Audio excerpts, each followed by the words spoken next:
This screencast is part of our Asian art content area, and then specifically about Buddhist art.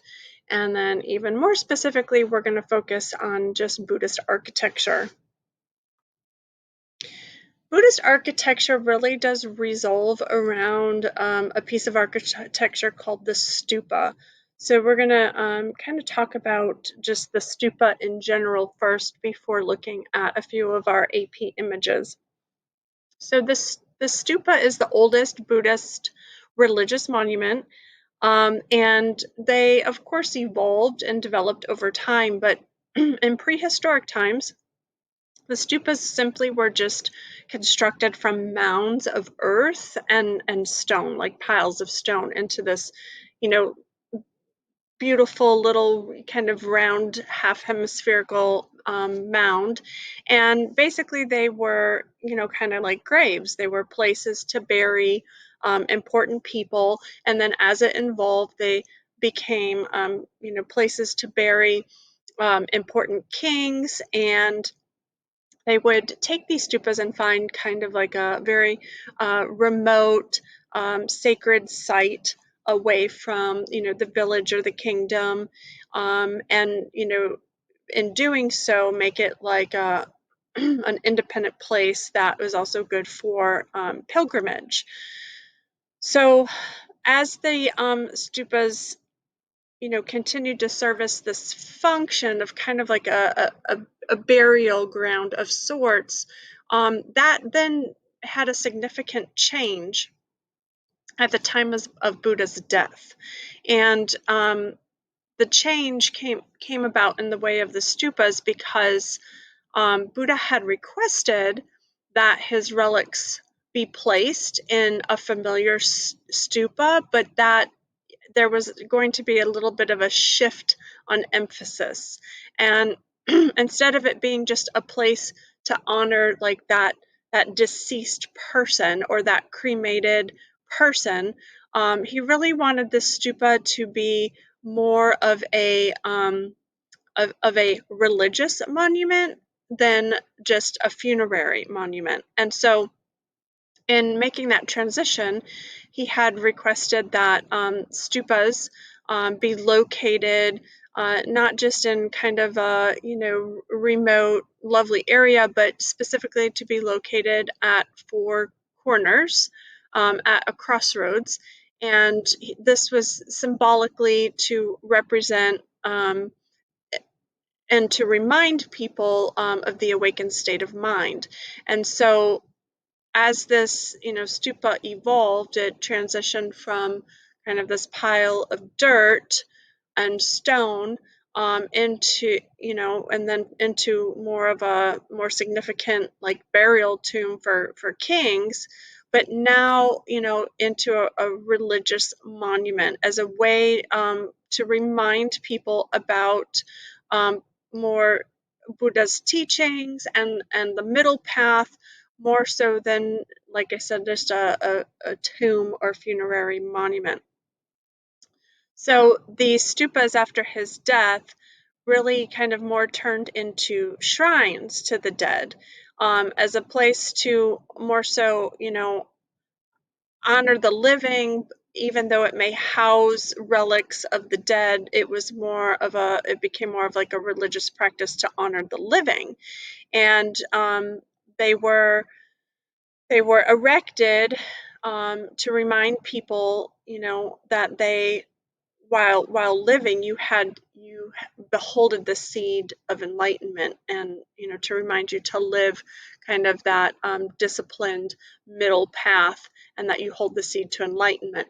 So what had happened is the stupas then kind of transitioned from burial mound into now just kind of a symbolic piece of architecture that was more about pilgrimage and ritual, and a place to kind of pay homage to the Buddhist teachings in general.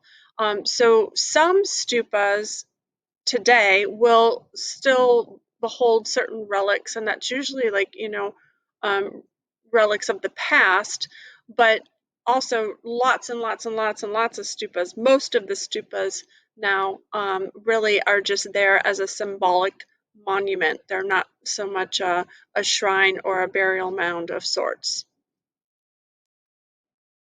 Um, So stupas, like a lot of Buddhist architecture and Hindu architecture, which we'll get into, is meant to be circumambulated, and we'll talk a little bit more about that.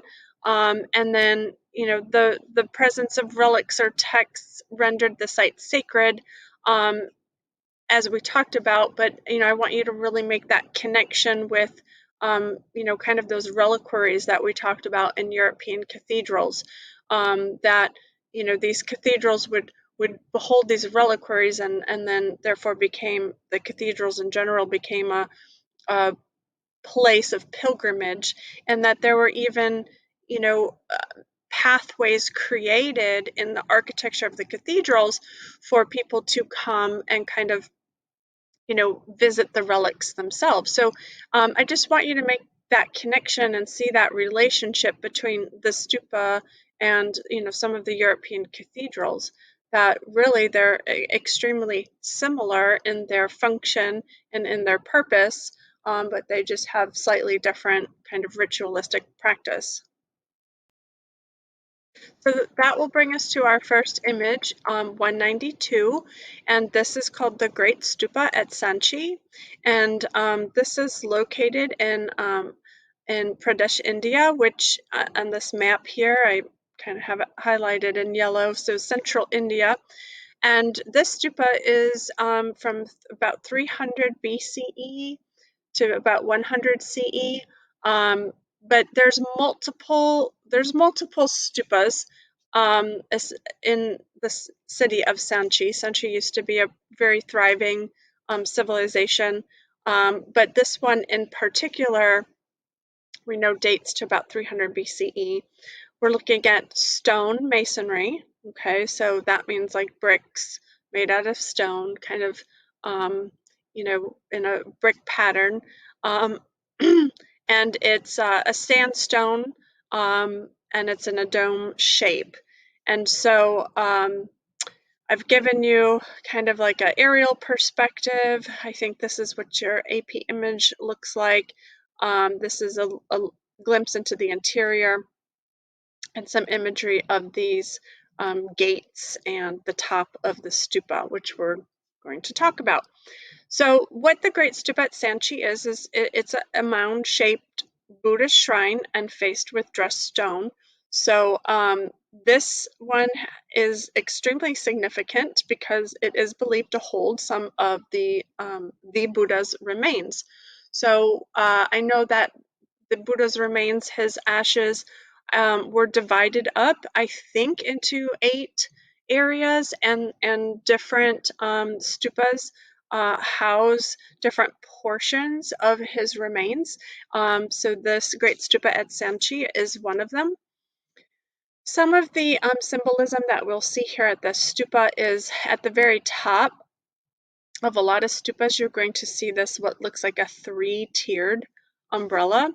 And if you go back to our very first conversation about Buddhism and symbols of Buddhism, the parasol umbrella was one of them, and that kind of symbolizes, protection. And so this kind of 3-tiered parasol or umbrella is very kind of similar in terms of symbolism, but more so the 3-tiered one significantly represents the Buddha, and what it represents is the Buddha. What it represents specifically is the Buddha's past, the Buddha's present, and the Buddha's future. And so if you think about, symbolically, what does that mean? Well, that really is also a representation of Buddhist belief in reincarnation. And even though the Buddha has attained enlightenment, he had, of course, many lives before, and that, you know, there are, even though you obtain nirvana, you have the option to come back as bodhisattvas.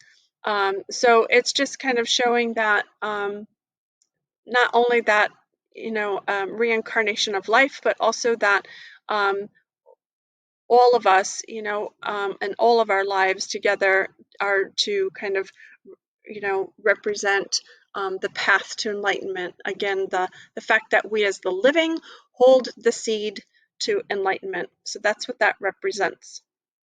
Um, Around this three-tiered parasol, it will always be kind of gated and closed at the top. And what that represents is this railing represents the um, the kind of gates or the fencing that surrounds the Bodhi tree, which the Bodhi tree, again, is the place where Buddha attained enlightenment. And so that Bodhi tree is protected and enclosed. And so this kind of symbolizes both, the tree and the kind of sacredness and the protection around the tree. This stupa has kind of a double walkway for circumambulation. And so this is the entrance, and you can circumambulate around the mound.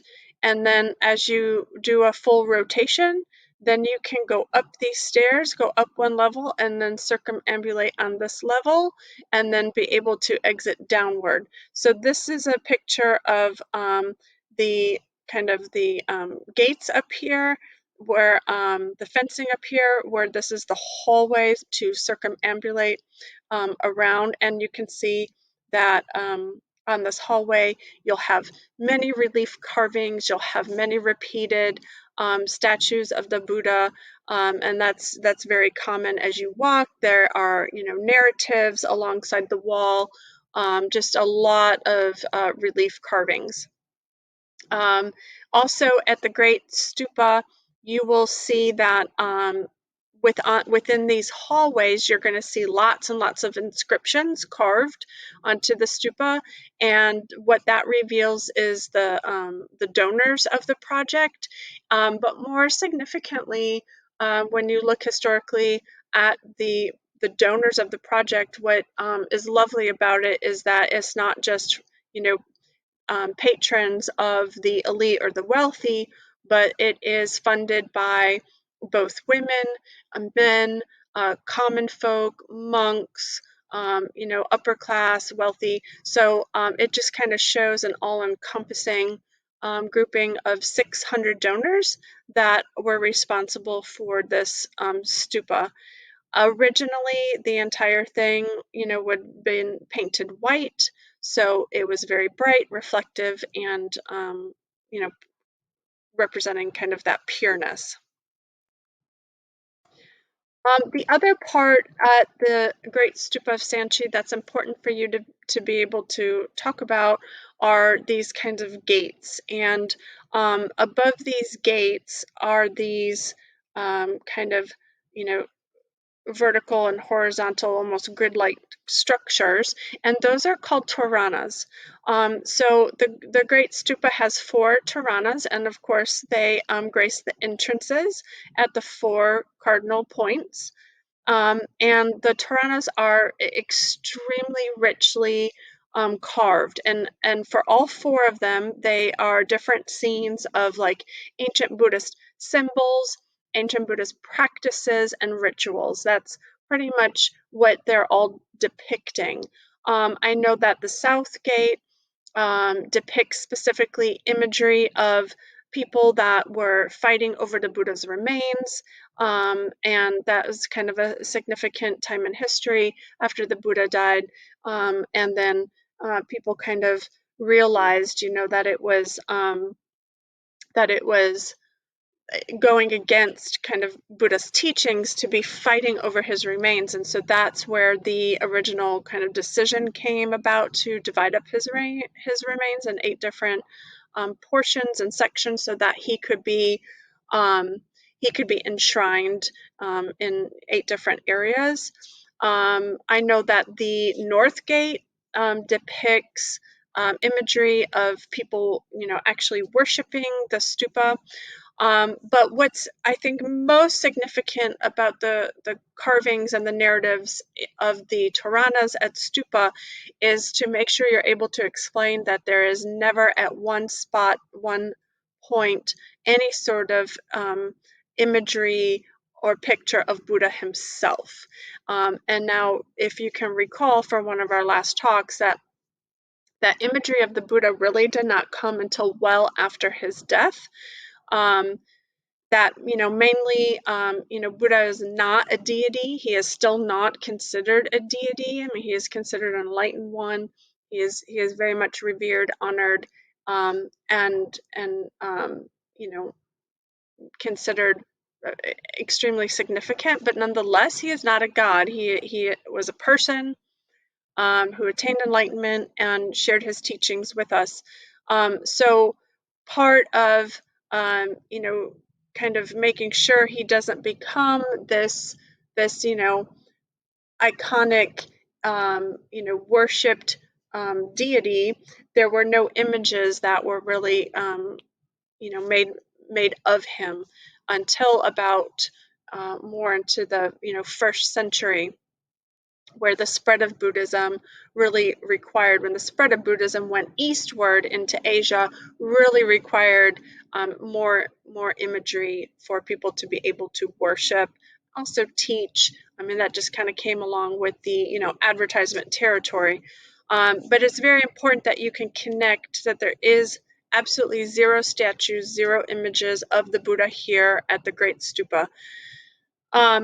What you will see, though, in place of the Buddha are symbols of the Buddha. So important to be able to say that. And a couple of those symbols would be like the wheel, the Dharma wheel, or the wheel that represents the Eightfold Path.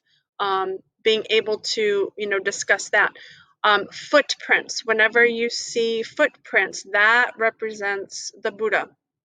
That is said that when he was born, he was able to that lotus flowers blossomed where he walked. So footprints are a significant symbol of Buddha, and then also the Bodhi tree. So if you're able to kind of highlight those 3 symbols and how that represents the Buddha without a statue of Buddha himself, that's very important for this image. A lot of these relief sculptures will also represent the other sacred sites of where Buddha visited or taught. That there will be there's another carving that represents Buddha, who is right before he was enlightened. He was fighting off all of the kind of like evil demons that were tempting him and trying to get in the way of him finding enlightenment, and that whole entire representation of that kind of evil side or that tempting side, that is called Mara, M-A-R-A. So there's depictions of different forms of Mara. And then it's also important to be able to recognize that these are high relief sculptures. So when talking about form, they are high relief sculptures, and that the compositions are definitely horror vacui. You're going to see a lot of Indian architecture, both Buddhist and Hindu, really utilize horror vacui. And so that's going to be kind of a common theme in our next couple of screencasts. Our next image, architectural image, is 198. It's called Borobudur Temple. This is located in Java, Indonesia. It's from the Sailendra dynasty. So we're about 750 to 850 CE. And we're looking at masonry again. So, brick layering, but we're looking at volcanic stone. And Borobudur Temple, I think it should be another seven wonder of the world. It's really an extremely significant place of pilgrimage. It's a massive Buddhist monument, and within the monument itself, okay, it contains 504 life-size Buddhas, so human-sized Buddhas, about over 1,400 narrative relief sculptures, like alongside walls and hallways.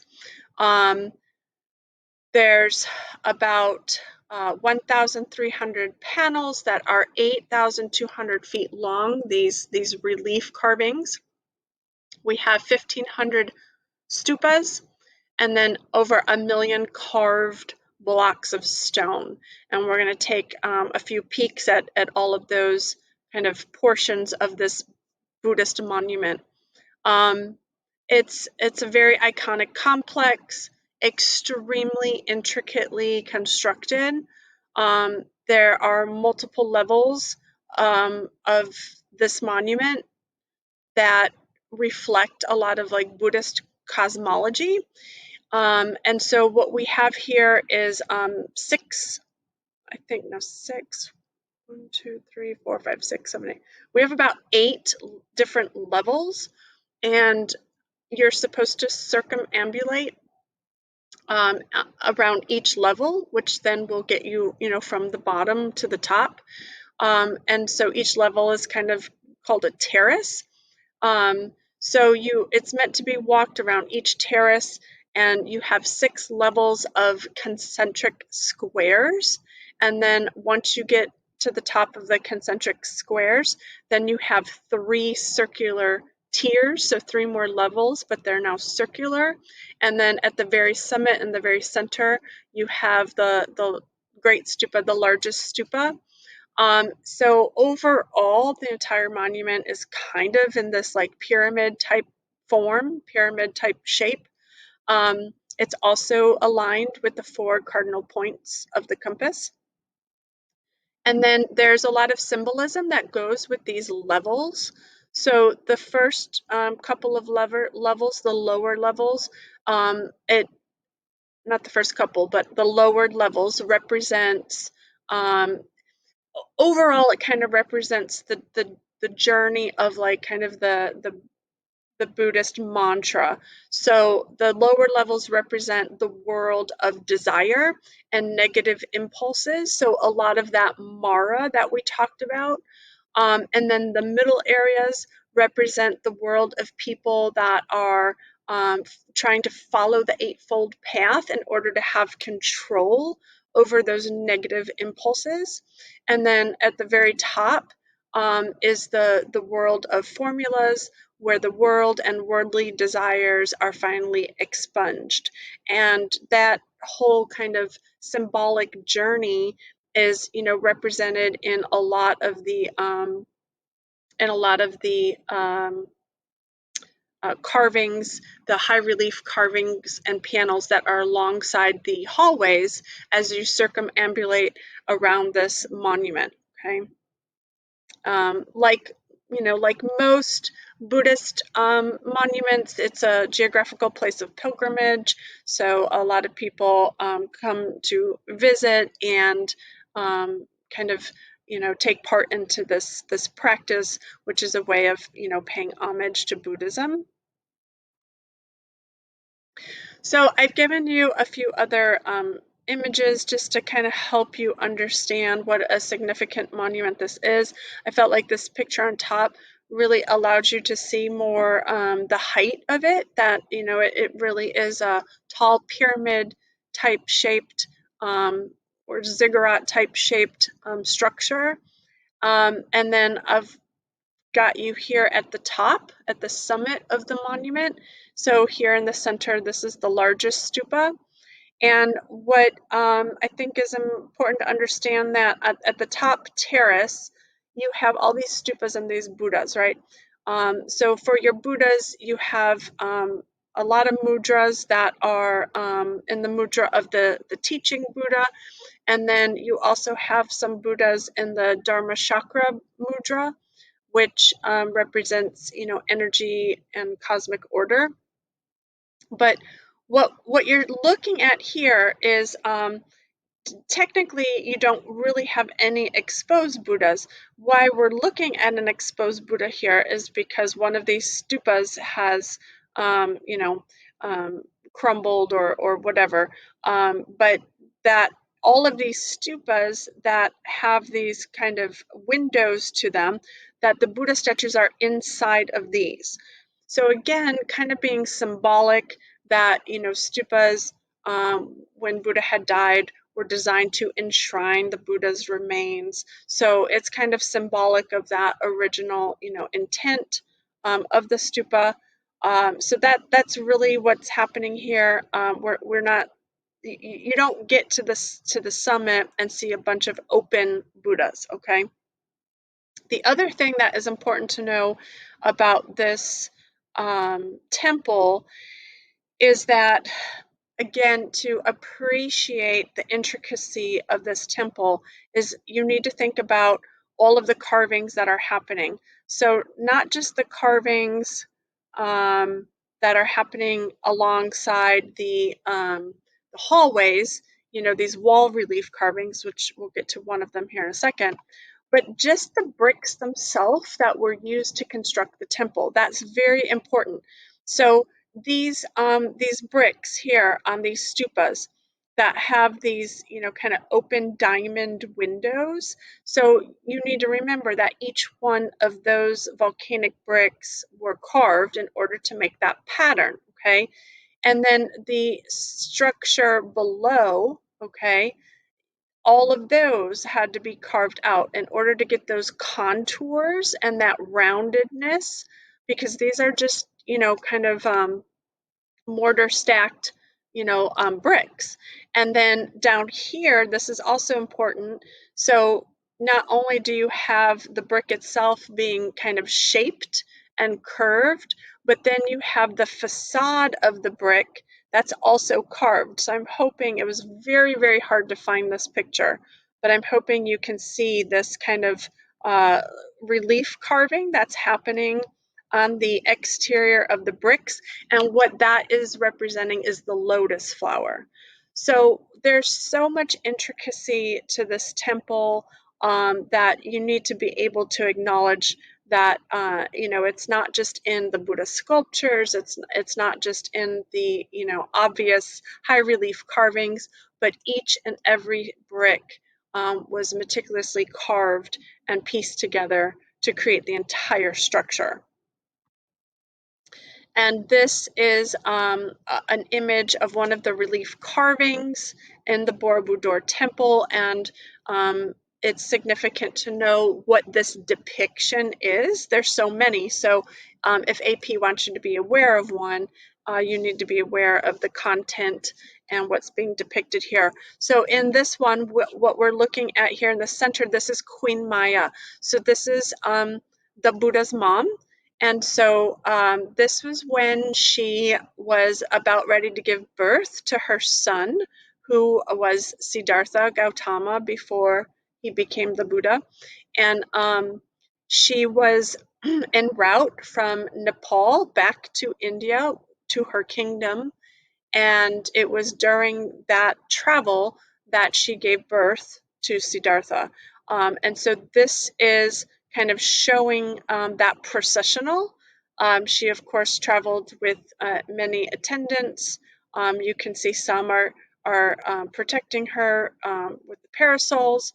And then she is, of course, riding in the horse and carriage. But this is what this carving represents. So the processional of Queen Maya back to her kingdom in India, where she winds up giving birth to Siddhartha along the path. So those are only two images for the screencast. I did actually post just some personal images from my own albums.